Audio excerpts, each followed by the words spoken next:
De volta com o Jornal do Meio-Dia e agora com a participação também do professor sociólogo aqui de Poços de Caldas, Dinei Leno, que faz um trabalho bacana com os jovens aqui de Poços de Caldas. Dinei, seja bem-vindo, obrigado pela participação. Boa tarde, agradeço o convite, a população que está em casa acompanhando o programa, espero poder contribuir nessa aprendizagem aqui. A gente conversava antes do intervalo exatamente sobre a questão da participação dos jovens nos crimes em geral, não só em Poços de Caldas, e também da relação com as drogas. Tem crescido a participação dos jovens nos crimes e também o envolvimento deles com o uso e até com o tráfico de drogas. E trabalhando diretamente com os jovens, é essa realidade mesmo que percebe? O Brasil é um país que tem uma dívida muito grande com a sua população jovem, né, ao longo da história.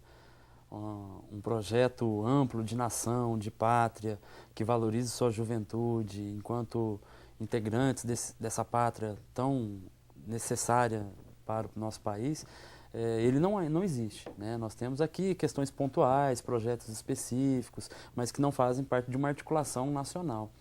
E essa dívida ela acaba refletindo no desenvolvimento que a gente possibilita que os jovens tenham. Quando a gente localiza esse jovem onde ele está, dentro de uma esfera de classe social, econômica, de moradia, de acesso aos seus direitos, e cruza os dados da violação de direitos entre a juventude e a prática de delitos entre a juventude, os dados quase que se cruzam e se batem.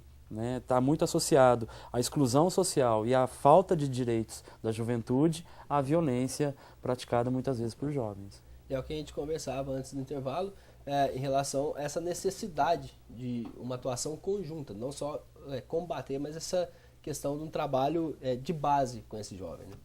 Né? O Estado tem sido ausente, e onde ele se ausenta entra o crime, né? E justamente onde a gente mais vê isso nos bolsões de pobreza, nas grandes cidades, onde realmente o Estado está distante e chega aquele pai adotivo que geralmente é o traficante e alicia aqueles menores, induzindo eles a um poder que realmente não existe, mas eles imaginam ter, né? E é para isso que geralmente eles iniciam na criminalidade em tenra idade, né? E naquela disputa cada vez mais um querendo ser mais violento que o outro e desencadeando todo esse mal que nós estamos assistindo hoje, né? Felizmente, algumas políticas públicas estão sendo direcionadas para esses jovens, mas, como disse o professor, são situações pontuais, não há, no meu modo de pensar, um investimento maciço ainda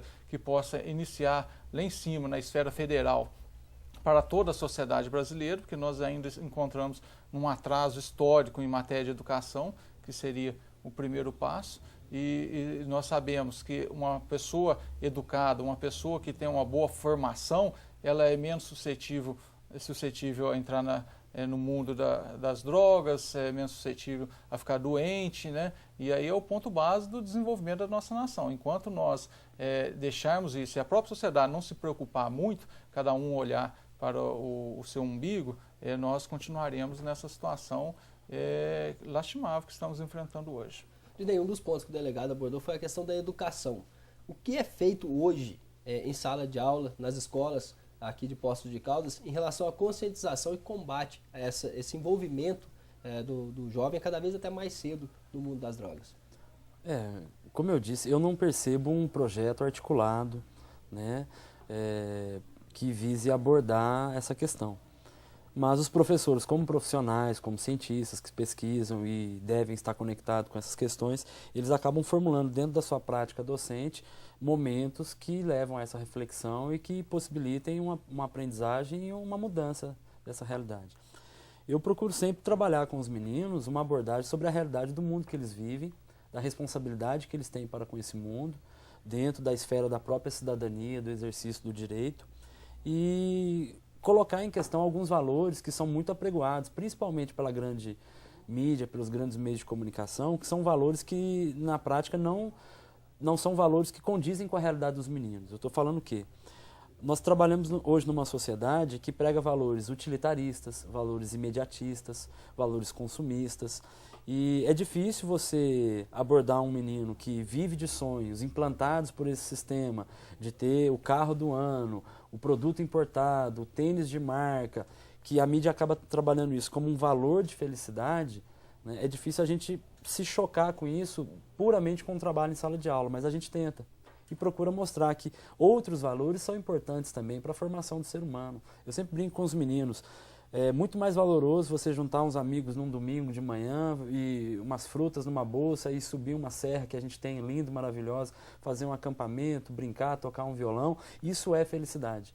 Mas essa proposta de reflexão, ela se choca com um mundo que cerca os meninos, que trabalha a felicidade vinculada ao ter e não ao ser.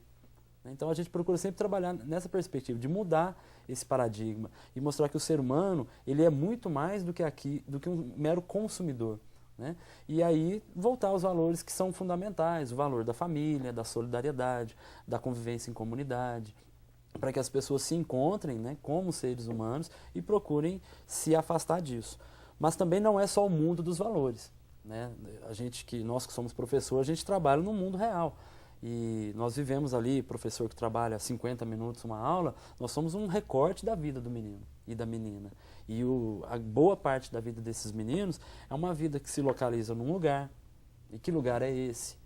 Quais as possibilidades que esse lugar oferece na área de cultura, de lazer. Então a gente sempre procura que os meninos revejam a sua situação como indivíduo, como cidadão, repensem o seu local de moradia, de convivência, a sua cidade, para que eles se insiram nesse processo político, de forma cidadã, para que eles possam lutar para melhorar isso. Porque, acima de tudo, a transformação disso é uma transformação política, né? A educação é fundamental, mas ela necessita que essa desigualdade social e que a desigualdade na oferta de direitos acabe, que os direitos sejam iguais para todos, que as possibilidades existam, para que a gente possa trabalhar os valores em harmonia com essa mudança. Um outro ponto que a gente abordou aqui também foi a questão da violência envolvendo os jovens. A gente costuma ver noticiários por todo o país, a violência também dentro das escolas. Já que os jovens estão participando dos crimes na cidade, dentro do ambiente escolar aqui na cidade, a gente vê também esse quadro de violência ou não? A violência dentro da escola é um reflexo da sociedade que a gente vive, né? A gente escuta muito pessoas dizendo assim, antigamente a escola era menos violenta, né? Mas nós tínhamos uma sociedade menos violenta também, né?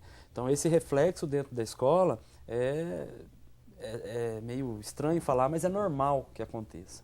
E por ser normal, né, no sentido de uma norma, nós devemos combater.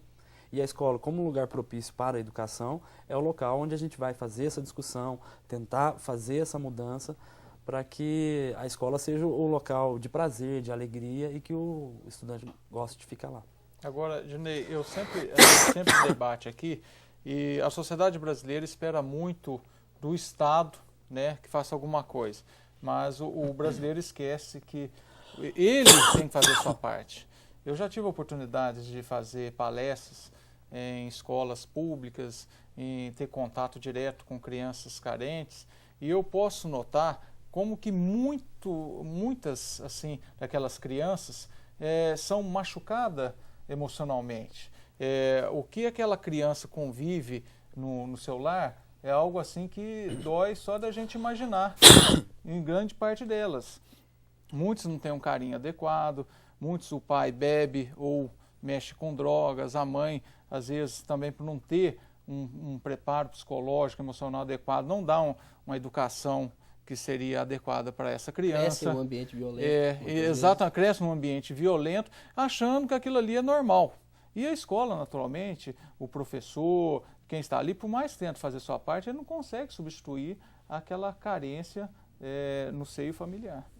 A Constituição Federal nossa, que é tão aclamada como Constituição Cidadã, no seu artigo 247, salvo engano, 227, enfim, na nossa Constituição está previsto que a responsabilidade para a garantia dos direitos da criança e do adolescente, ela está com o Estado, a família e a sociedade. E em nenhum momento há uma hierarquia de quem tem mais responsabilidade. Todos têm a sua responsabilidade dentro da sua esfera. E como o senhor bem colocou, a família, ela é a primeira instituição social em que a criança convive e talvez a mais importante. E por isso é super necessário que as famílias revejam também suas posturas dentro das possibilidades, lógico, né? É complicado, isso não diminui o nosso dever de cobrar da família, mas nós devemos pautar também que a família hoje ela vive um processo muitas vezes de desintegração, né? Pessoas, quanto menor o nível de renda, mais tempo de trabalho, menos tempo de família.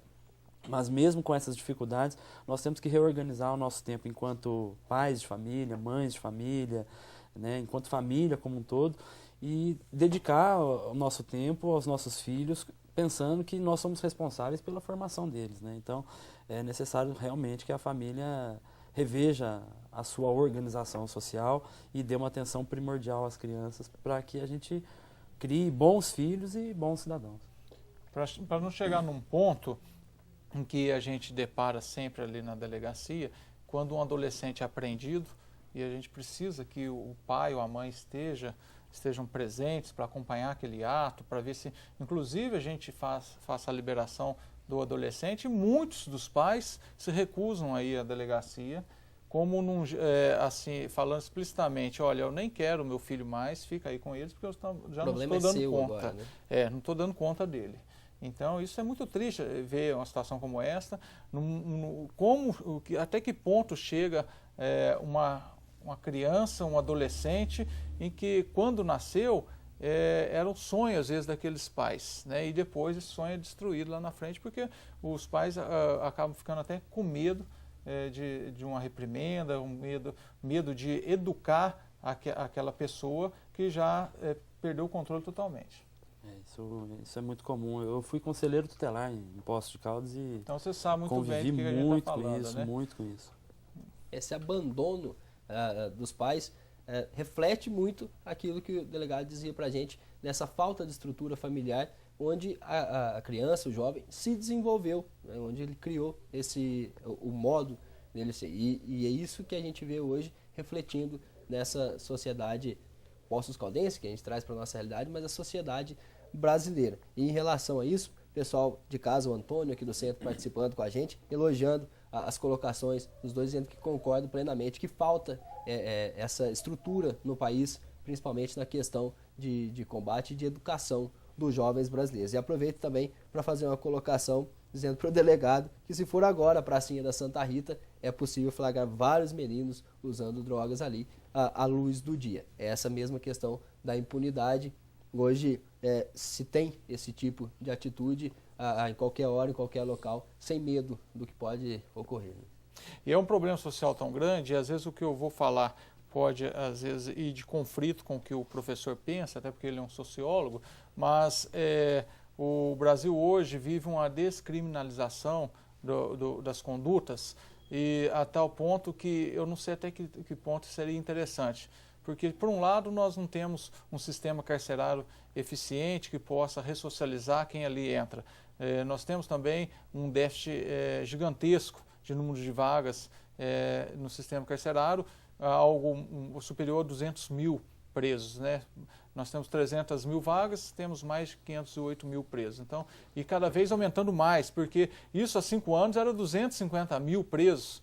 E em poucos anos a estatística dobrou, e o Brasil hoje, salvo engano, é o terceiro país que mais tem presos no mundo. Né?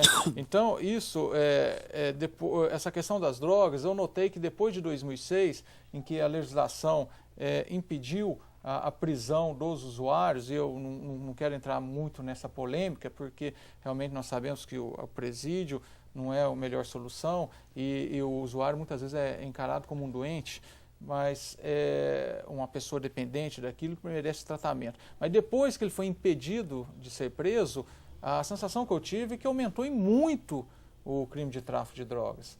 É como que, inclusive, alguns traficantes se passassem por usuários, né, carregando pequenas quantias, sob a bandeira que fossem usuários, e, na verdade, estaria traficando drogas. E os próprios usuários hoje, eles não sentem o menor pudor em estar usando droga em praça pública, nas ruas, porque sabem que, se for conduzido até a delegacia, eles não podem ser presos, né? Então, isso é algo também que merece uma reflexão, né, da nossa sociedade, dos nossos legisladores, sem querer levantar uma bandeira pedindo mais cadeia para as pessoas, não é isso, mas nós sabemos que há vários setores, há vários segmentos que merecem ser investidos, a começar pela prevenção, pela família, pelo lazer, pela saúde, pela educação e na área também repressiva, que de repente o Brasil hoje está merecendo uma resposta mais efetiva para a sociedade, porque o que a gente vê hoje é um desânimo de uma maneira geral, porque todos confiam na impunidade e a gente não vê isso em outros países. Esses dias, semana passada, ocorreu um atentado nos Estados Unidos, em questões assim, de dias, eles conseguiram descobrir a autoria, mataram um, prenderam o outro, que, salvo engano, tudo indica que vai pegar a pena de morte também. Então, a resposta do Estado é muito ágil, muito grande. E isso não incentiva outras pessoas a agir da mesma maneira. Eu não quero aqui falar que nós devemos ter penas enormes, 30, 50 anos, mas que sejam penas menores, mas que sejam efetivas, para que as pessoas, quando antes de cometer um delito, pensem assim, olha, eu vou passar 10 dias na cadeia, mas vou passar, eu vou pagar por isso.